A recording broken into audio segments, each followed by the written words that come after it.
Você nunca deixou de fazer nada na vida porque o seu peito doeu, ou porque o seu braço doeu, ou porque a sua perna doeu. Você deixou de fazer alguma coisa na vida porque alguma coisa aconteceu aqui dentro do seu cérebro. Se você quiser mudar a sua vida, você tem que começar mudando a sua.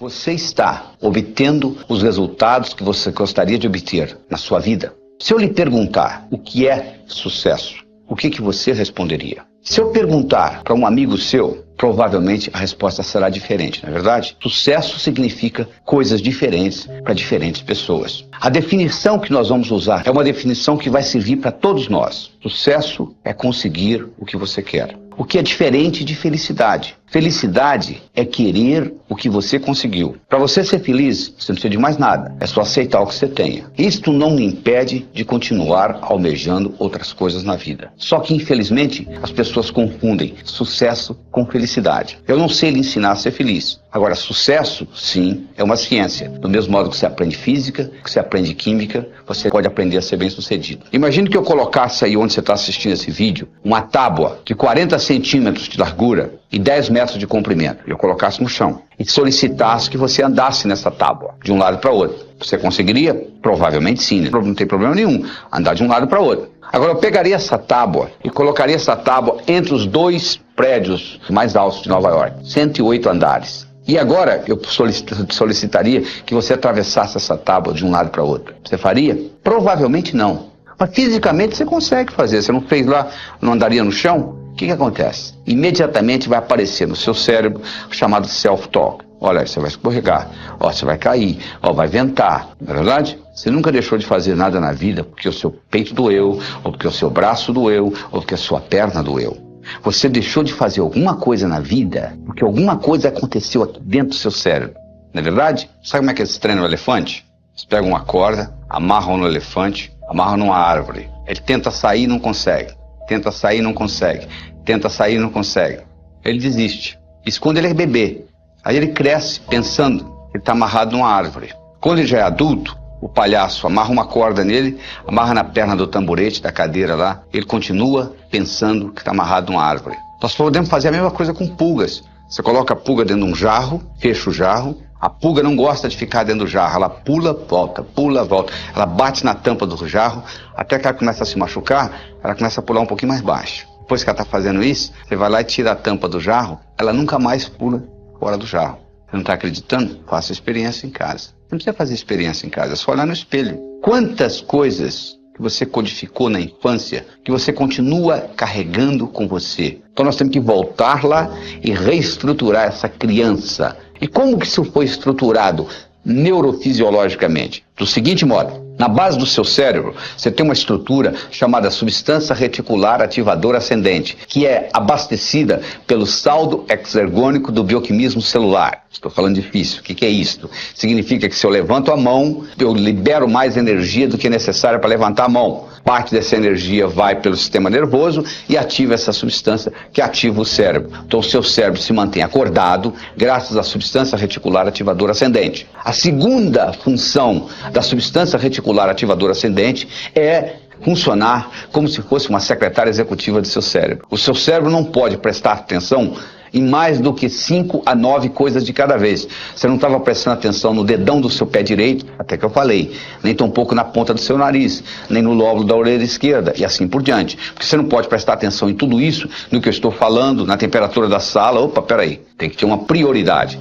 E a substância reticular ativadora ascendente estabelece essa prioridade. Quem estabelece para ela? O cérebro. O cérebro diz, ó, isso é importante, eu quero ver, isso não é importante, eu não quero ver. Então as suas crenças foram codificadas e o cérebro diz para a substância reticular, é isso aí. Então imagina uma menina com 12 anos de idade abusada sexualmente. Ela chega à seguinte conclusão: homem não presta. O cérebro dela diz para a substância reticular, então se você encontrar um homem que não presta, eu quero saber. Quando você encontrar um que não presta, eu não quero ver. E daí para frente, o que é que ela vai encontrar na vida? Homens que não prestam. Então com isso se perpetua. E você então passa a ter a sua vivência de acordo com as suas crenças, de acordo com a sua autoestima. Está entendendo como a coisa funciona? Se você quiser mudar a sua vida, você tem que começar mudando a sua autoestima. Nós vamos trabalhar nisso aqui. Como é que você melhora a sua autoimagem? O que você precisa fazer para mudar essa autoimagem? O que você precisa fazer para modificar essa janela da substância reticular ativadora ascendente e, consequentemente, mudar a sua percepção. Mudando a sua percepção, você muda a sua realidade. Porque as coisas são simples. Nós somos animais linguísticos. Linguagem nos diferencia dos outros seres e nos faz humanos. Nós temos dois tipos de linguagem. Nós temos uma linguagem que gera ação e uma linguagem que não gera ação. Se eu disser para você, a temperatura dessa sala está quente. Mudou alguma coisa no universo? Absolutamente nada. A temperatura continua a mesma, não é verdade? Isso é uma linguagem que não gera ação. Agora, se você estivesse aqui e eu dissesse para você, segura essa caneta, por favor, e você segurasse, a caneta teria passado da minha mão para a sua. O que aconteceu? Aconteceu uma ação. Essa linguagem, solicitação, gerou uma ação. Você quer ver uma outra linguagem que gera ação?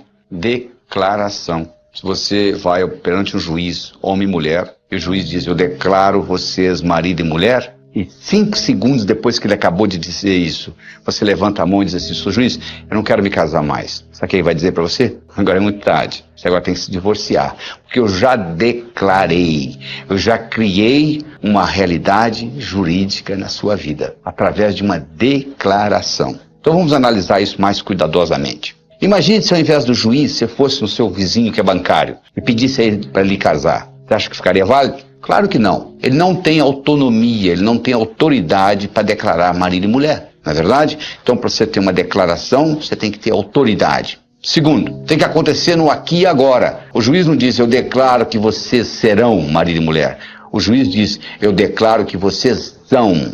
E terceiro, tem que ser positivo. O juiz não declara, eu declaro que vocês não são mais solteiros. Isso não é declaração. A declaração é no positivo, é no aqui e agora, e alguém que tem autoridade. Agora eu lhe pergunto, quem tem mais autoridade sobre você? Você. Quando você tinha 5 anos de idade, não. Seu pai, sua mãe, seus irmãos mais velhos, sei lá quem. Mas hoje, ninguém tem mais autoridade sobre você do que você. Então você tem a possibilidade de recriar você linguisticamente. Esta é a verdade. E como é que você recria você linguisticamente? Declarando. Eu declaro que sou inteligente. Ser, fazer, ter. As pessoas pensam que é o contrário. Se eu tivesse inteligência, não. Eu declaro ser inteligente. Eu passo a fazer o que gente inteligente faz. Eu passo a ter inteligência. Eu declaro ser próspero. Eu passo a fazer o que gente próspera faz. Eu passo a ter prosperidade. Por isso que o ser vem antes do ter. Porque se você tiver o ter sem o ser, não pertence a você.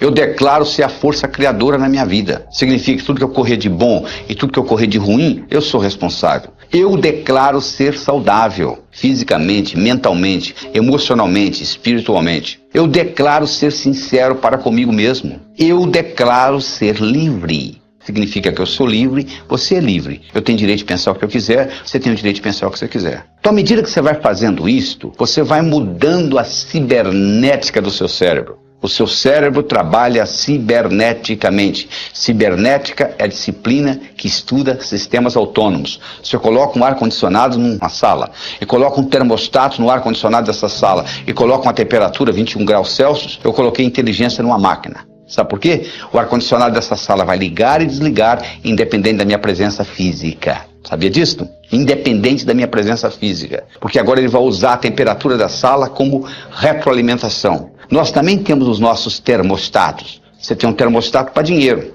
É como se tivesse escrito em letra invisível na sua testa o quanto que você vale por ano. É isso que você está ganhando. Você tem um termostato para saúde, você tem um termostato para relacionamentos, e você pode modificar esse termostato através da linguagem e através da visualização. Se você visualiza e sabe visualizar com nitidez, se você sabe visualizar a cores, isso tem um impacto enorme nesse termostato. Deixa eu contar para você uma história com relação a termostato. Era uma vez um indivíduo que era um corretor de imóveis, o melhor corretor de imóveis que você poderia encontrar.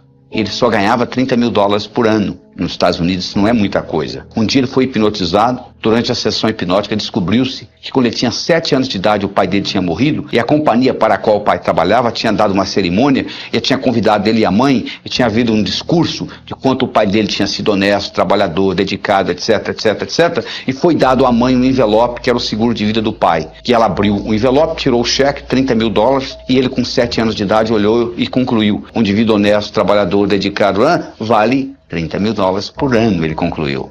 trazido de volta da sessão hipnótica e trabalhado com essa tecnologia que eu estou trabalhando com você aqui agora nesse vídeo, esse indivíduo na semana seguinte dobrou o que ele ganhava, na semana seguinte ele triplicou, na semana seguinte ele quadruplicou, um ano depois ele ganhava $1 milhão por ano, fazendo o que ele sempre soube fazer, levantando a mesma hora que ele sempre levantou, indo dormir a mesma hora que ele sempre foi dormir. Sabe o que mudou? O termostato dele. Essa que é a diferença que faz a diferença.